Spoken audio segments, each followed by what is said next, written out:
Los Angeles International Airport, LAX, is one of the busiest in the world. It's used by 40 million passengers each year. More than 1,500 planes take off and land every day.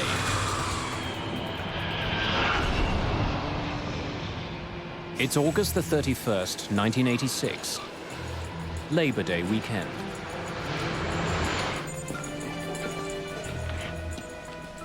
Today, a junior air traffic controller, Walter White, will be handling some of that traffic. Let's go.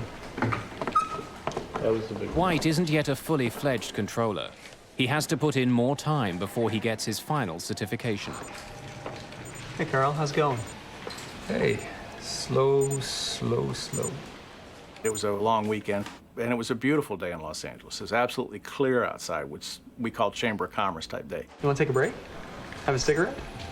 I can sit in for you. That was my normal assigned shift, and Walter came in and asked me if I wanted a break, wanted to go smoke a cigarette, and I said, sure. All right. Traffic was light, it wasn't very busy, it was Sunday morning. Well, certainly, any controller is looking to get seasoning, if you will. 3 months, 4 months, that's a pretty new controller. Los Angeles Approach, good morning. I mean, it wasn't my turn for a break. Walter wanted to work the sector. As I remember correctly, he wanted to work it for some proficiency time. He hadn't worked it in a while. ACL 60, can you see the runway 25 left? Roger, LA Approach. Thank you. Reduce speed to 200, then descend and maintain 6,000. 200, descend and maintain 6,000. Thank you. Have a nice day.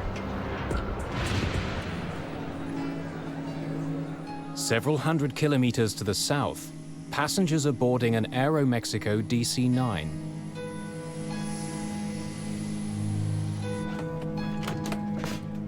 Dr. Donald Wong and his sons are returning from a highly successful fishing trip.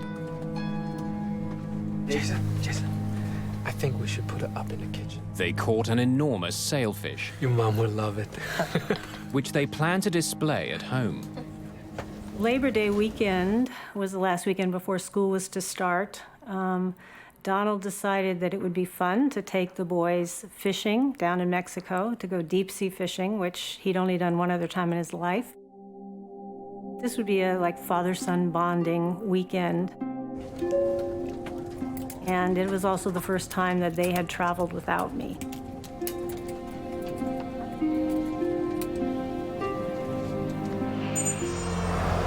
Just east of LA, the suburban city of Cerritos wakes up slowly. In the 1970s, this bustling community had been one of the fastest growing in Los Angeles County.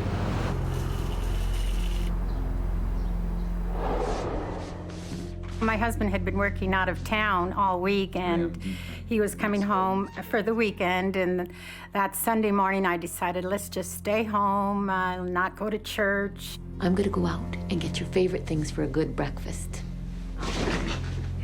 Javier, go and take a shower. And I left to go to the grocery store. In the home was Alex. He was 14. His twin sister, Angelica. She was asleep. He was asleep still. And Javier, that was my 16-year-old, and my husband.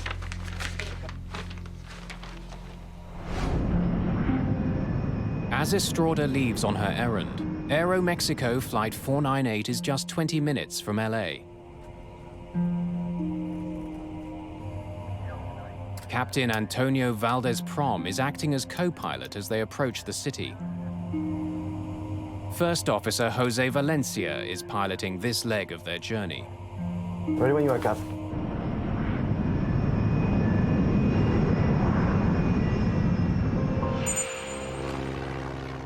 About 22 kilometers south of LAX sits the Torrance Airport. Operating in the mammoth shadow of LAX, Torrance serves private planes and amateur pilots. It's one of several small airports that operate near LA, a region that has over 6,000 weekend flyers. Fuel set. At the end of a busy summer, William Kramer, his daughter Caroline, and wife Kathleen are finally taking to the skies. Piper 4891. All clear for takeoff. Good morning, Piper 4891. This is Torrance Tower. You're clear for takeoff from runway 5. They're heading to Big Bear Lake, Rolling tower. about 200 kilometers northeast. A meticulous man, William Kramer is an executive for an engineering company. 6 years ago, at the age of 47, Kramer bought his first airplane, a stylish and swift Piper Cherokee.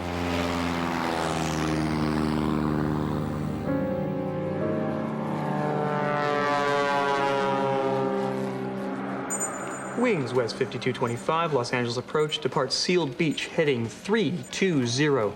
Expect a visual approach, runway 25 left. Report airport in sight. Thanks. Walter White's job as arrivals controller is to make sure incoming planes keep well clear of each other. He's directing them to land on one of two runways. Aerial approach, runway 25 left. Thank you. Southeast of LAX, the crew of Aeromexico Flight 498 is still a few minutes from their first contact with Walter White. But in the skies above Los Angeles, a deadly series of events is about to unfold. Dozens of people who have never met will be bound together forever in a tragedy that will affect everyone who flies. Airspeed.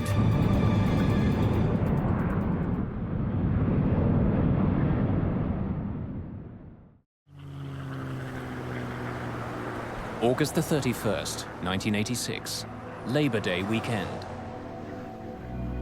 All clear for takeoff, Torrance. Just south of Los Angeles, William Kramer and his family are finally on their way for a long-awaited holiday. Okay. Just an hour to go, we're in Big Bear Lake.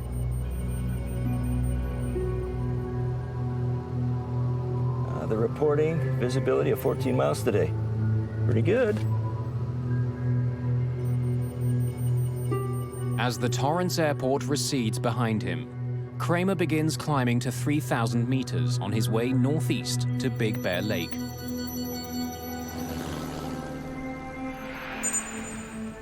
Several kilometers away, a half-full DC-9 from Mexico is approaching Los Angeles International Airport.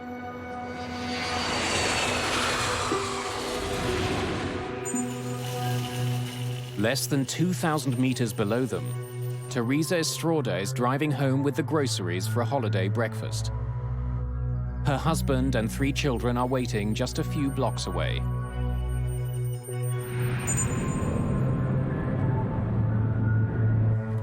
That's it. Holiday's over.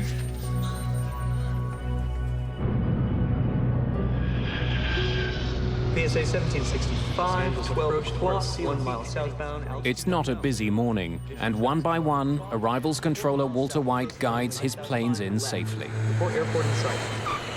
At 11:47 a.m., he gets his first call from Aeromexico Flight 498.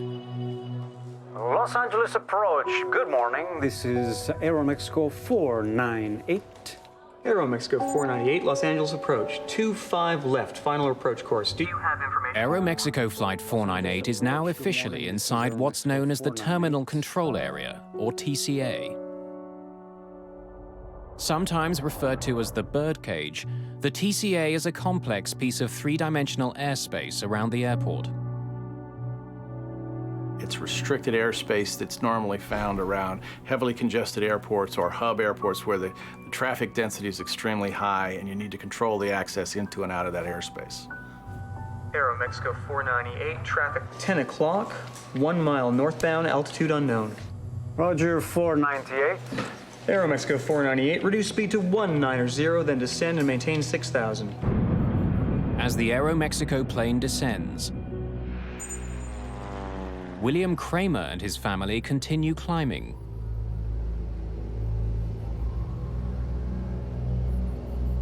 I hope it's like this when we get to Big Bear. We should be able to see the ocean by now. Hon, take a look at the map and look around the 4-5 and see if you can see any kind of landmarks that we can use. Oh, what am I looking for? This is Aeromexico. Walter White is keeping his eye on the Aeromexico jet when his attention is abruptly drawn to another plane that's just appeared on his radar. It's not one he's expecting. One approach, 66 Romeo is on a flight from Fullerton. Cruising altitude is 4,500. We'd like following. The pilot of a small Grumman Tiger asks White to help guide him through the crowded terminal control area. Pilots are supposed to contact LAX approach before they enter the controlled airspace. This pilot could be in the path of incoming traffic. But before White can deal with the private plane, he gets a call from the Aeromexico DC-9. What speed do you want? We're reducing to 290. No. To 190. Okay, you can hold what you have, sir. White decides to give the Aeromexico jet the runway closest to their gate. Change in plan, sir. Stand by. Roger, 498. With the DC-9 on hold, White turns to the intruder. Grumman 66 Romeo, squawk 4524. Remain clear of the TCA. White tells the pilot of the Grumman to use a unique radio channel. But he seems confused. 4, 5, what were the other two numbers? 4524. Grumman 66 Romeo, are you at 4,500 now? Negative, we're at 3,400 and climbing. Okay, you are right in the middle of the TCA, sir. Grumman 66 Romeo, I suggest in future you look at your TCA chart. You just had an aircraft pass right off your left above you at 5,000. And we run a lot of jets right through there at 3,500. Well, what do you suggest I do now? As the crew of Aeromexico Flight 498 continue to close in on the airport, Landing lights. their DC-9 is rocked by a violent shudder. Bugs, altimeter bugs. What was that? Aeromexico 498, Los Angeles approach. First Officer Valencia tries desperately to control their dive.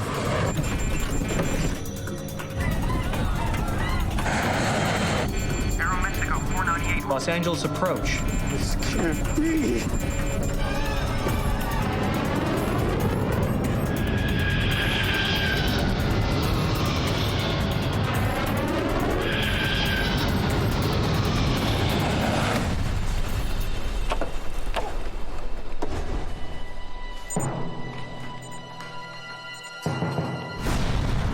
I saw a huge explosion, just the red, vibrant colors of a fire, just huge explosion, like the way a bomb might hit the ground.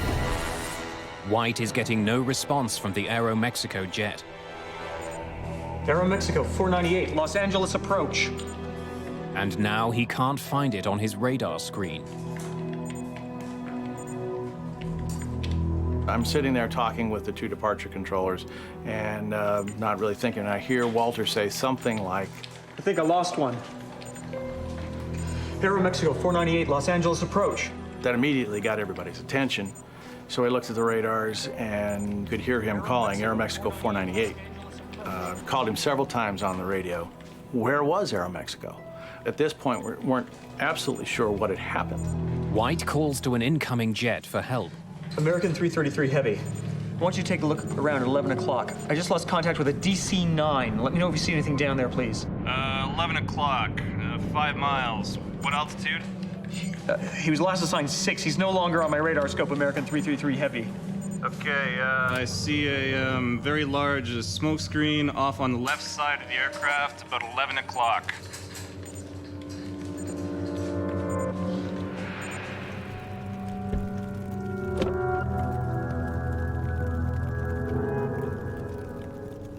I went down the street to go to my house, and I saw a woman's head, that her body had been cut in a diagonal, and she was just laying there.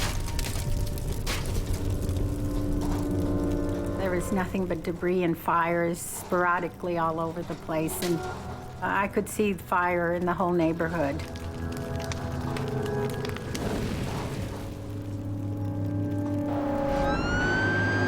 Nearby, an engine from a local fire station had been on a training exercise led by Fire Captain Larry Hambleton. All of a sudden, one of the firemen tapped me on the shoulder and said, "There's a big column of smoke, off to our left." So I picked up the mic and made a guess at the address. Responding to a large fire north of 91, north of Carmenita. They came back and said, "Well, we've got a report of an airliner down." So I upgraded the response to basically triple what I initially asked for. I'm calling for a third alarm and 2 air squads east of 183 in Carmenita.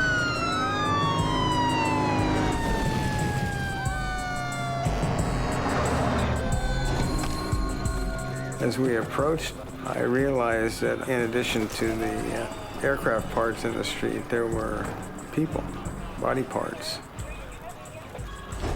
which changed the complexion of the whole thing.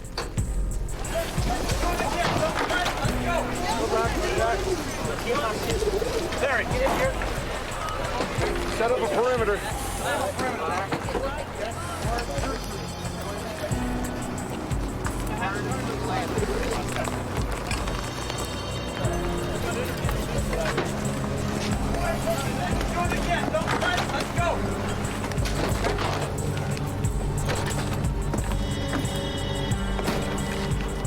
Hello? Hello? Can anybody hear me?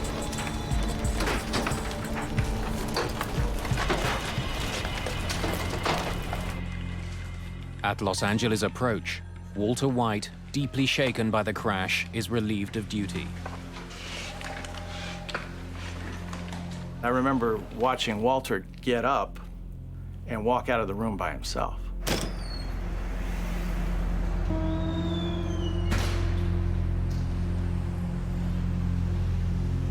And, something inside of me was just, saying, this is not right, this is not right. Somebody's got to go with him. Tony, he can't go out alone.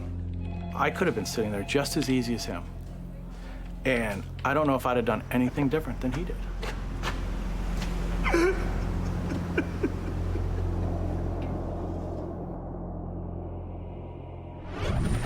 you're out in this area, you'll see a large plume of white and black smoke, and that's the air crash site about 3 miles west of Fullerton Airport, not far. Helicopter news crews are quickly on the scene. They're using for medevacing.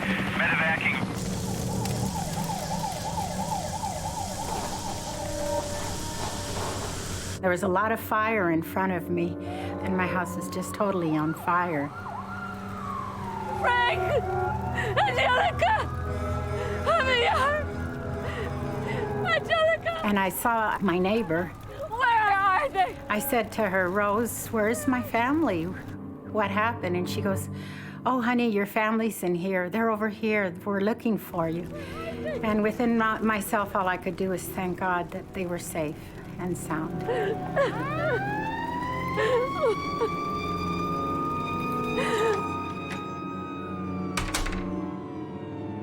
She took me into her home, and I saw Alex. Alex! Alex!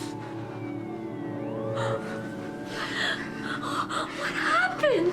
Where's Angelica? Where's Angelica? I don't know. Where's Javier? Where's Papa? I don't know, Mom. I'm sorry. I don't know, Mom. And he started crying right away and said, "Mom, I'm sorry. I'm the only one that came out alive." And all I could do was hug him.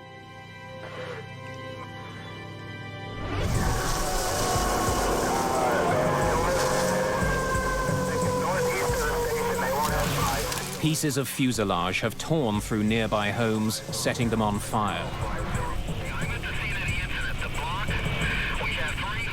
The tail section of the jet has been catapulted more than a block from the crash site.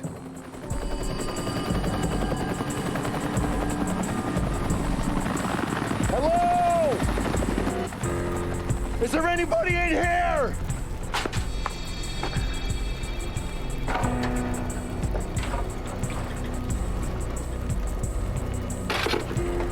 As I surveyed the houses and the crash site around me, it was a very surreal experience to stand right there for probably 4 or 5 minutes before anybody else showed up and not see another living soul. I have got wreckage all over the place. There are no survivors. just fatalities.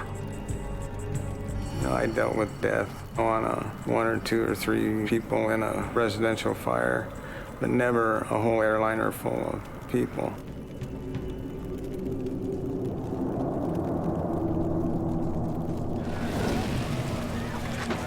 Let's go to work, guys.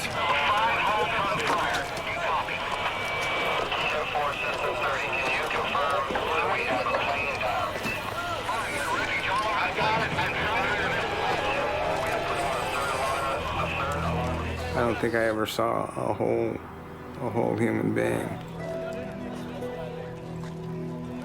I gave him the job of finding body parts and wrapping them or covering them with yellow rescue blankets. No matter where it was, ever so small or whatever, you know, a hand or a torso or a leg or whatever. That became life to us. It was treated with respect. My memory of the incident is in a muted shade of brown. It's not black and white, it's not vivid color. You know, the grass isn't green, you know, the houses don't have paint. It's all some muted brown shade. And I'm told that that's my brain's way of taking something violent and horrible and softening it a little bit so I can live with it and deal with it. This neighborhood has just been torn apart. Yellow sheets mark the bodies. I count 1, 2, 3, 4, 5, 6, 7, 8, 9, 10, 11 bodies right now. Oh, gosh. This neighborhood has just been devastated. 16 houses have been damaged, many of them completely destroyed.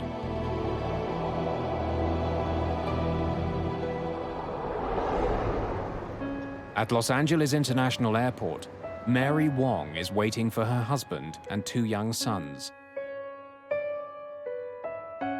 I went to the airport to pick them up around noon and waited in that area outside of customs and waited and probably, you know, you're thinking customs might take a little while, but about maybe 12:20 or 12:30, I started seeing a man walk around with a pack on his back with a green cross. We were taken up to a lounge upstairs, and on the elevator up, I looked at the man and I said, "They're dead." I said, "I just know they're gone." In Cerritos, emergency workers are shocked by another grisly discovery. In the playground of a local school, they find the wreckage of a Piper Cherokee Archer. Remarkably intact, the plane's canopy is sliced off. Its 3 occupants are found still belted into their seats. William Kramer and his family are dead.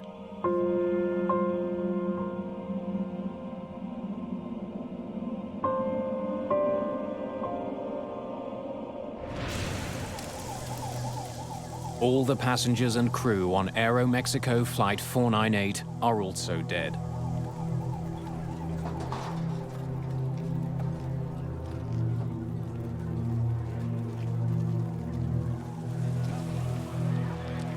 In addition, 15 people on the ground have been killed.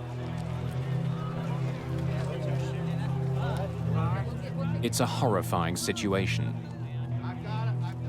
2 planes have crashed into a California neighborhood.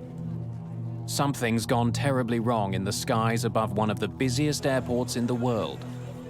Now investigators have to find out exactly what happened. On the last day of August in 1986, a lazy Labor Day weekend is shattered by an enormous explosion.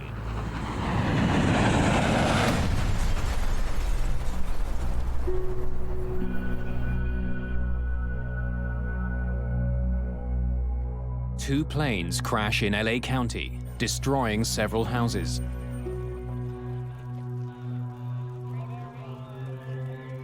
It's a grisly scene. Bodies are scattered throughout a devastated neighborhood. 82 people are dead. 15 people on the ground have been killed. Another 67 have died in the tangled wreckage of the 2 planes involved.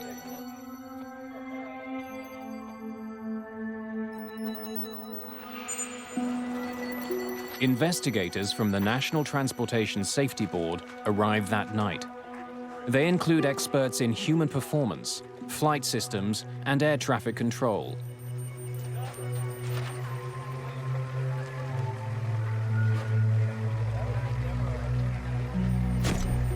From the beginning, investigators are focused on the fact that there are two planes on the ground. It suggests a disturbing conclusion, that this was a mid-air collision. The idea that this had been a mid-air collision was already conveyed to us before we even launched out of Hangar 6 back when we got to Word. They saw two wreckages coming down, and that's the way it got conveyed to us. With that idea in mind, John White and his team must painstakingly examine the wreckage. It's more of now documenting where the major pieces were, and then looking at the pieces to see if you can determine how the aircraft, at what angle the aircraft may have come together at. Propeller marks on the tail of the DC-9 and paint from the Piper Cherokee reveal how the planes crashed. It looks like the Piper collided at the tail section of the DC-9, and the horizontal stabilizer came off. And once that happened, you could no longer control the pitch of the DC-9. The descending DC-9 and the climbing Cherokee met at a 90-degree angle. Their combined speed was 450 kilometers an hour. The impact tore off the airliner's tail section. Discovering how the planes collided is the first step. The more important question to be answered is why. To piece together the tragedy, investigators examine the DC-9's flight data recorder. It helps them pinpoint the exact location and altitude of Aeromexico Flight 498. The DC-9 was inside the terminal control area, the controlled airspace of the Los Angeles airport. It was right where it was supposed to be. But the Kramer's Cherokee was also inside the TCA. With all of the jets taking off and landing at LAX, private planes must first get permission to enter this area. Piper 4891, all clear for takeoff, Torrance. William Kramer was a newcomer to Los Angeles, but investigators learned that he was well aware of the limits imposed by the TCA. He knew that it was restricted airspace. And in the cockpit of Kramer's Cherokee, the confirmation. Investigators find a map of the Los Angeles terminal control area. Investigators make another puzzling discovery. They learn that the Kramer's proposed flight plan took them from Torrance to Long Beach, then up to Ontario, and finally to Big Bear Lake, at a cruising altitude of 3,000 meters. That plan keeps him well out of the TCA. The fact of the matter is that the Cherokee flew into the TCA and hit the DC-9 in restricted airspace without a clearance. So how had Kramer flown into danger? And why hadn't he let anyone know? On the ground in Cerritos, one possible answer emerges. Heart disease runs in Kramer's family, and the initial autopsy results show a major blockage.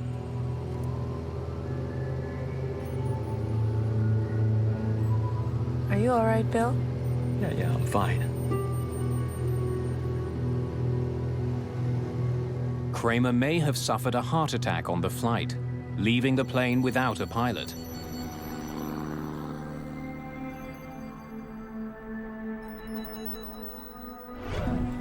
Samples of William Kramer's heart tissue are sent to the Armed Forces Institute of Pathology for testing. If he suffered a heart attack, it might explain why he didn't call in to LA approach. It's totally possible that he could have had the heart attack, fell back, pulled the airplane up, and that's why he didn't try and avoid the DC-9. But no matter why Kramer was flying in restricted airspace, Air Traffic Controller Walter White should have been able to see him. Kramer's plane should have appeared on White's radar. Before being questioned by investigators, White reviews the radio calls from that morning. He needs to be sure of what he said and what he saw. Richard Wentworth was one of the investigators who talked to White. At any time, did you see the Piper Cherokee on your scope? No. No, sir. The Piper's target was not displayed. It is my belief that it was not on my radar scope. He was positive that the aircraft was not there for him to see. NTSB investigators aren't satisfied with White's memory. While the radar data is being analyzed, news arrives from the Armed Forces Institute of Pathology about William Kramer's heart. Are you all right, Bill? Results from a detailed study of his body show that while he had advanced heart disease, William Kramer was not fighting a heart attack before the collision. Investigators must find another explanation for why the Kramer's flight went into the Los Angeles terminal control area. While he had submitted a flight plan, small planes like Kramer's Cherokee don't have sophisticated instruments. Like most private pilots, Kramer was navigating by landmarks like freeways. That meant keeping an eye both on the landscape below and the airspace around him. No, it's definitely the 405. Where is it again? Right there. John Andrews is an aviation expert who testified about the circumstances of the Cerritos disaster. The pilot of the Piper was navigating by visual landmarks, possibly attempting to follow parallel to a freeway, and that he had become confused about which freeway he should have been following. New to California, perhaps bewildered by the tangle of freeways below him, Kramer may have flown into the terminal control area without knowing it. There are no lines on the ground that says the TCA starts here and at this altitude. You have to look at a chart, you have to interpret that. Investigators are now confident they can explain why Kramer was inside the controlled airspace of the TCA. But when he finally gets a look at the air traffic control radar record, Richard Wentworth is convinced that Walter White should have been able to see the Piper.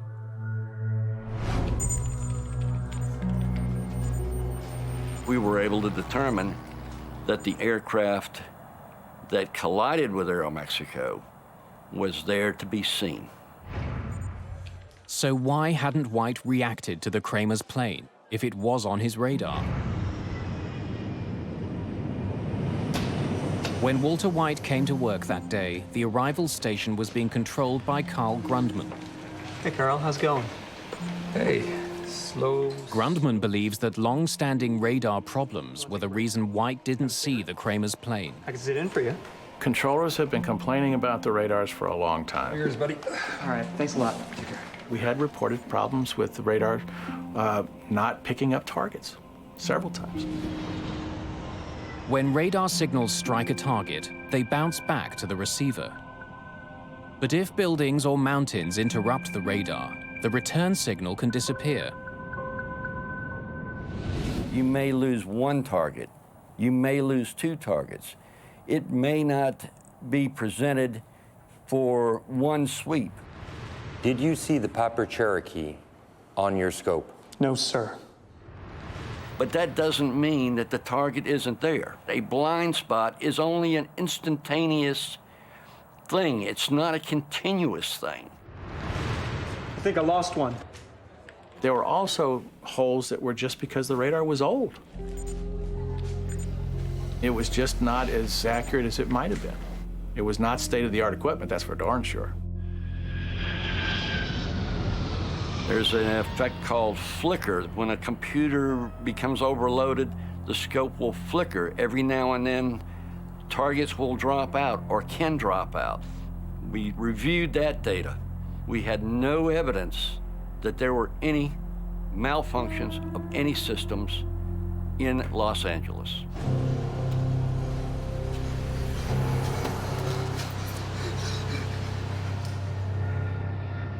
There is another possible explanation. If the Cherokee had appeared on the radar, White still could have missed it. Investigators focus on the other plane in the sky that day, the Grumman Tiger. Private planes are required to contact air traffic control if they are entering the terminal control area. But the Tiger was already deep into the TCA before it radioed Walter White. One approach, 66 Romeo is on a flight from Fullerton. Cruising altitude is 4,500. We'd like following. Grumman 66 Romeo, are you at 4,500 now? Negative. We're at 3,400 and climbing. Okay, you are right in the middle of the TCA, sir. There was an aircraft that was east of the airport which he became involved in. That was what they called a violator. Grumman 66 Romeo, I suggest in future you look at your TCA chart. You just had an aircraft pass. The problem with the conversation between the controller and the pilot of the Grumman is that it went on too long. Why were you so mesmerized by the Grumman? I thought he posed a risk. This occurred during a critical time at which the two aircraft to the southwest of his display, which was the Aeromexico and the Cherokee, were merging. But even if the Cherokee signal did appear on White's radar, and even if he had seen it, investigators discover that White still would not have had all the information he needed. Radar signals only show controllers that a plane is in range. Transponders on planes can broadcast other information, including height and speed. But at the site of the Cherokee wreckage, investigators discover the plane's transponder is a basic model.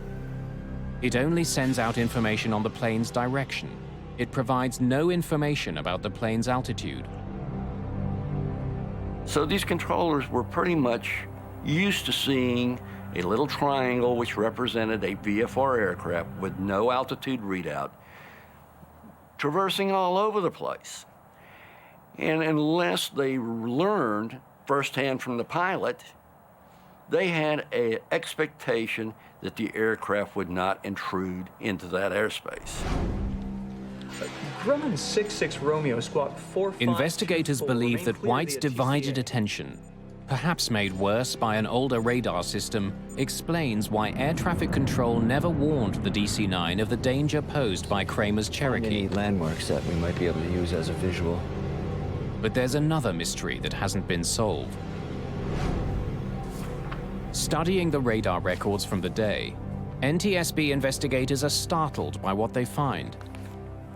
Neither the crew of the DC-9 nor the pilot of the smaller Cherokee took any evasive action before the crash.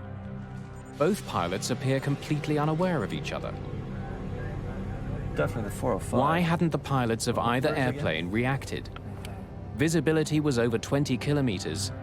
How could two planes collide in the clear blue sky? To try to get a better sense of what was happening inside the Aeromexico cockpit, investigators listened to the airplane's cockpit voice recorder.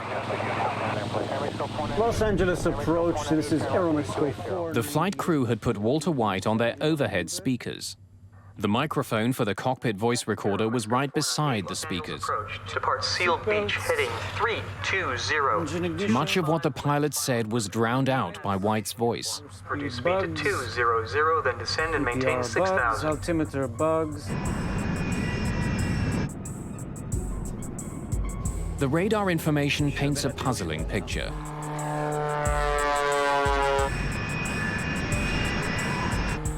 It indicates that for more than a minute, the Kramer's Cherokee was there to be seen by the Aeromexico crew. And if the Kramers had looked out of their right side window, they would also have seen the Aeromexico jet. But neither plane altered its course. Neither plane took any action to avoid the deadly collision.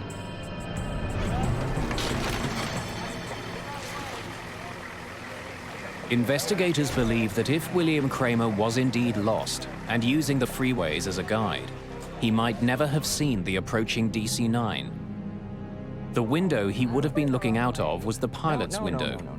But the DC-9 was coming from the other direction. A visual landmark that I can... This would have been a very unfortunate situation because the DC-9 was approaching from the far right side and in fact could only be seen out the passenger's window, which was on the right side of the aircraft.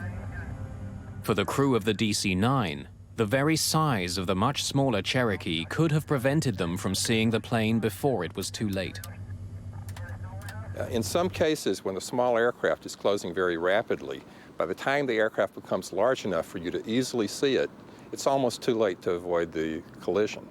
The FAA generally has taken a sort of as a rule of thumb that you need about 12 seconds in order to see an aircraft, decide that it's a threat, and then execute an avoidance maneuver. In the case of the collision at Cerritos, by the time the aircraft became large enough to see, you were down very close to that 12-second limit. In case after case of mid-air collisions, we find out that the aircraft gave no indication that they saw each other until the time they actually collided. The design of the cockpit windshield may also have contributed to the disaster. Hey, Maria. It's possible that during part of the approach, at least for one of the pilots, the aircraft was actually behind the center post, and unless the pilot moved his head back and forth to clear that airspace, unless he had a reason to do that, it's possible the aircraft was obscured during part of the time in which he might have had a chance of seeing the other aircraft. Ignition. The disaster over Cerritos revealed several tragic weaknesses in the air traffic control system. One of the most glaring was that pilots could not be relied on to see and avoid each other. They'd need new technology to keep a mid-air collision from happening again.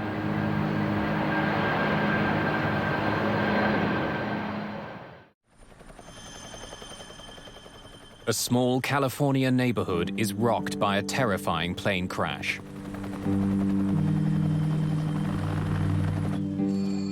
"82 people are killed when a private plane slams into a large passenger jet.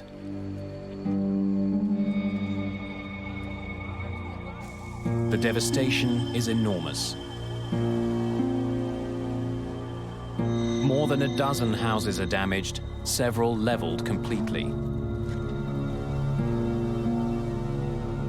The NTSB report makes it clear that there are glaring problems across the air traffic system, and these concerns must be addressed before, inevitably, there is another mid-air disaster.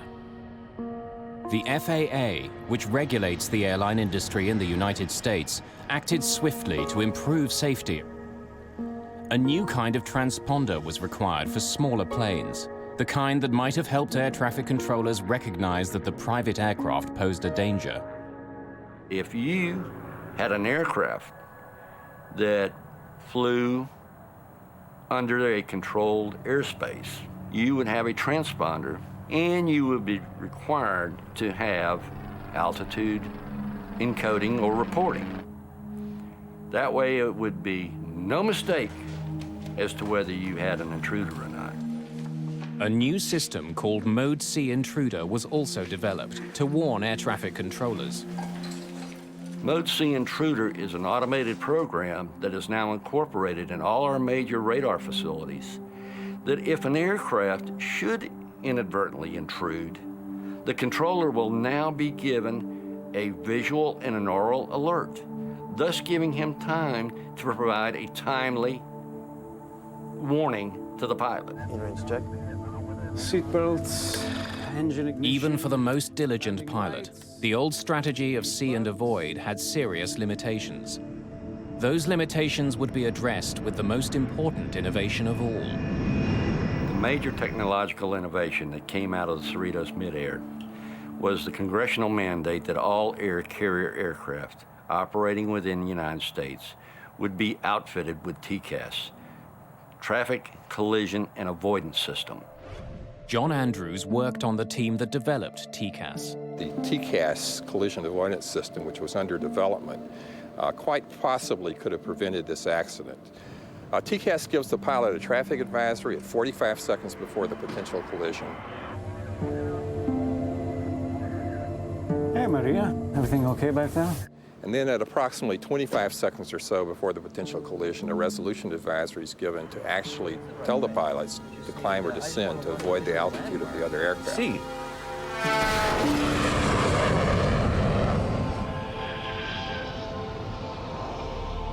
Today, commercial airlines around the world use TCAS.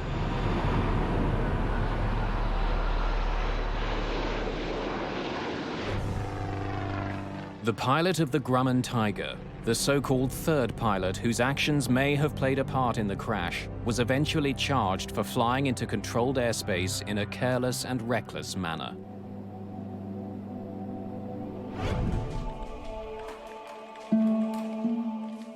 For Walter White, the effect of the disaster over Cerritos could not be overcome.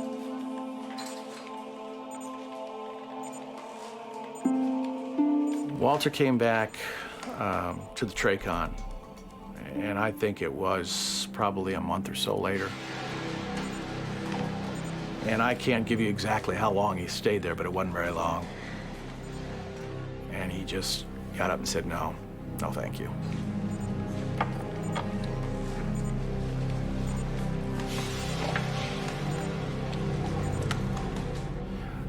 And as far as I know, he didn't talk to airplanes again.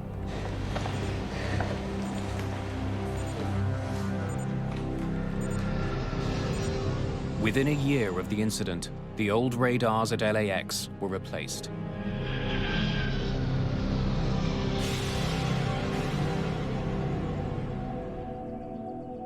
In Cerritos, a memorial garden now marks the day of the disaster.